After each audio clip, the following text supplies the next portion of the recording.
Selic nos 15%. Será que a gente vai ver isso novamente aqui no Brasil?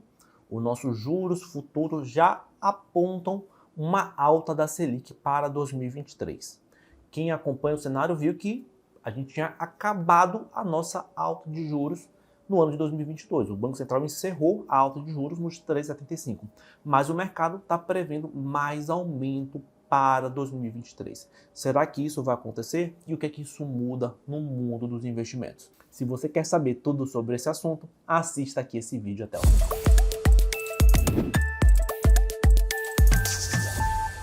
Fala pessoal, Alan de Oliveira aqui em mais um vídeo e hoje eu vou falar sobre essa Selic nos 15%. Quem acompanha o mercado financeiro viu, a gente passou o ano inteiro querendo saber quando os juros iam parar de subir.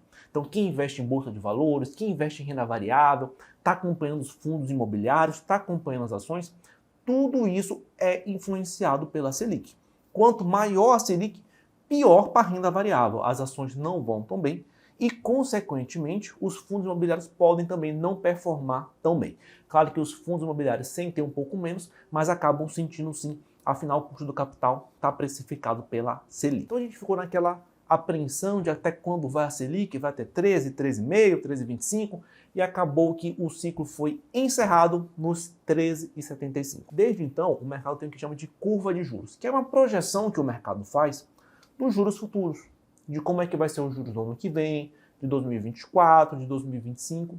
Isso é uma medida normal que tem sempre existiu no mercado. Depois do comunicado do Banco Central ter encerrado o ciclo de alta de juros, a curva de juros começou a cair lá na frente, ou seja, já começou a precificar em 2023 uma queda pequena para 12%, 12,5%, 11,5%, enfim. Fica sempre aquele range ali de juros futuro com uma queda maior para os próximos anos. E depois do fim da eleição, quando Lula ganhou a eleição e começou a falar sobre seus projetos futuros, como coisa de gastos, enfim, furar o teto, botar os auxílios todos fora do teto de gastos, conseguir fazer um rombo de mais de 200 bi, PEC de transição, enfim, toda essa confusão que vem acontecendo antes mesmo dele começar a exercer, já mudou o ânimo do mercado e já mudou a sua precificação de juros. O que é que a gente tem que entender aqui, gente?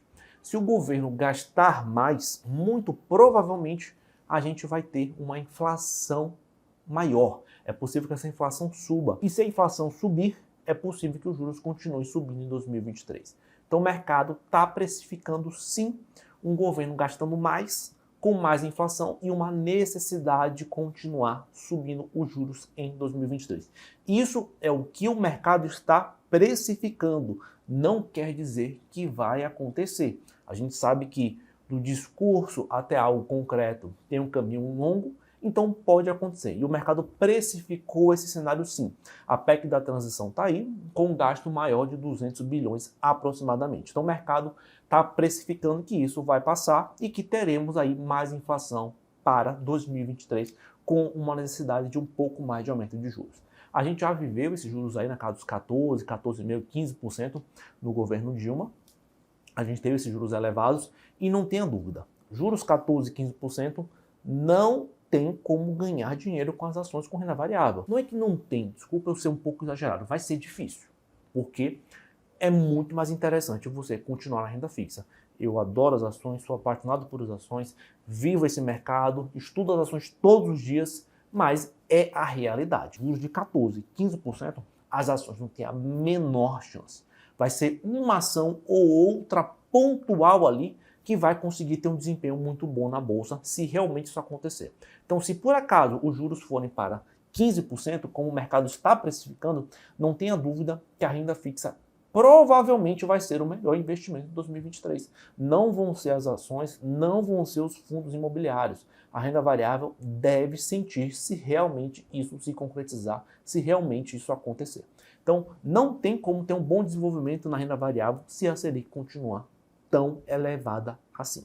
Então, o mercado deu uma animada, deu uma melhorada com a expectativa da redução na Selic e já tomou um banho de água fria agora com a expectativa maior da Selic. Então, se a Selic continuar subindo, eu não tenho boas expectativas para a Bolsa, ela deve continuar esse movimento lateral de queda como foi. Você pode olhar ali o momento que o Brasil teve esse impasse aí de juros muito elevados e tal, o desempenho da Bolsa. A Bolsa não foi bem, você pode ver isso historicamente, porque é muito fácil, o investidor está com o dinheiro dele, ele vai colocar aonde? 15% garantido ao ano ou uma bolsa aqui mais ou menos, com uma economia mais ou menos. É isso que vai acontecer. Então ele vai preferir optar por investir em renda fixa. Claro que vai ter uma ação ou outra que vai desbancar, que vai chamar atenção, que vai todo mundo falar, mas você vai ver que não vai ser a regra. Vai ser uma ação ou outra que vai conseguir se destacar e bater a renda fixa. Mas eu acho que na grande maioria dos investimentos em renda variável não vão conseguir bater esses 15% da renda fixa, que é um baita juros. Então, se você está pensando aí em alocar o dinheiro, se você está pensando aí em renda variável, vale a pena você continuar aí acompanhando aí o cenário político, acompanhando como é que vai ser essa transição, a PEC da transição, acompanhar os gastos e se realmente o Banco Central der qualquer sinal de volta de juros. Ou se o Banco Central der qualquer sinal de que vai voltar a subir os juros. Isso, sem dúvida nenhuma, vai prejudicar a Bolsa, mas vai ajudar muitos investidores na renda fixa. Os investidores são chamados de rentistas, né? Aquele cara que deixa na renda fixa, deixa o dinheiro dele parado lá porque a renda fixa está rendendo muito. Então a renda fixa aqui já está bom, 13,35 já é um baita retorno anual, pode ficar excelente, dando 14, 15% anual. Não tenha dúvida se isso acontecer, a gente vai ver pré-fixado pagando 16, 16,5. Não tenha dúvida que você vai ver por aí ofertas pré-fixadas muito boas. Agora, junto com uma vantagem para um segmento, você tem um cenário de piora para outros. Então, se a Selic subir, é muito provável que a gente veja os segmentos que precisam de recurso sentirem. Então a gente está falando aqui de varejo, que pode sentir esses juros altos com uma inflação maior, construção civil, porque o preço do financiamento está sempre atrelado ao CDI, aos juros, ou também à inflação, que provavelmente deve subir. Então a construção civil deve sentir. E quando a gente fala construção civil, é para ficar atento também aos fundos imobiliários. Os fundos imobiliários de papel, muitos deles tem lá suas empresas pagando as construtoras, incorporadoras, pagando seus CRIs, pagando atrelado ao CDI, pagando atrelado ao IPCA e uma situação de piora no segmento, uma situação ruim, é possível que a gente veja o aumento da inadimplência, do calote. Então você já tem hoje alguns fundos de papéis sofrendo com a inadimplência, sofrendo com calote, e é possível que esse número aumente se a Selic voltar a subir e se a Selic continuar tão elevada por um prazo muito longo. A minha preocupação é essa, é a Selic muito alta por um prazo muito longo. Eu acho que o Brasil não conseguiu encontrar uma suavidade nos seus juros, de 2 para 15, peraí, né? Vamos devagar. Então, eu acho que teve um erro aí no governo Bolsonaro de cair demais os juros, era para ter segurado um pouco mais ali, ficar na casa dos 6, 7, para não precisar subir de vez também quando der algo que não vai de acordo. Então, a gente tem que conseguir passar pelos ciclos econômicos de forma mais suave e a gente não está conseguindo. Sempre os juros caem muito ou sobem muito. É um ano caindo o ano inteiro ou é um ano subindo o ano inteiro. Sempre é isso que a gente está vivendo. E quando chegou a hora de a gente começar a reduzir os juros, já parece que não vai acontecer. Parece que a gente vai continuar subindo os juros e a gente não sabe até quando. O bom disso é você assistir esse vídeo e entender que renda fixa, muito provavelmente, vai ser o melhor investimento para 2023. E aí você já sabe, não fica na dúvida na hora de alocar o seu recurso. Você vê a inflação subindo, você vê o Selic subindo, muito provavelmente ninguém vai bater a renda fixa em 2023. A renda fixa vai ser o investimento número 1, se tudo isso acontecer, muito provavelmente. Bom, então é isso, pessoal. Fiz esse vídeo aqui para esclarecer um pouquinho sobre esse novo cenário que está se formando agora.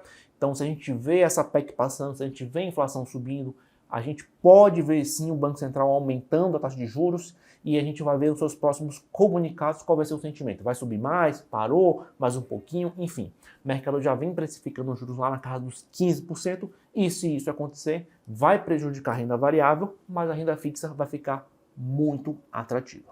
Bom, então é isso, pessoal. Espero ter ajudado vocês aí com relação a isso. Se você gostou desse vídeo, deixe o seu like. Se você ainda não é inscrito no canal, se inscreva agora e ative o sininho. Ficou alguma dúvida? Quer fazer algum comentário? Só colocar aqui embaixo que eu respondo pessoalmente, tá bom? Então é isso, pessoal. Um abraço e bons investimentos.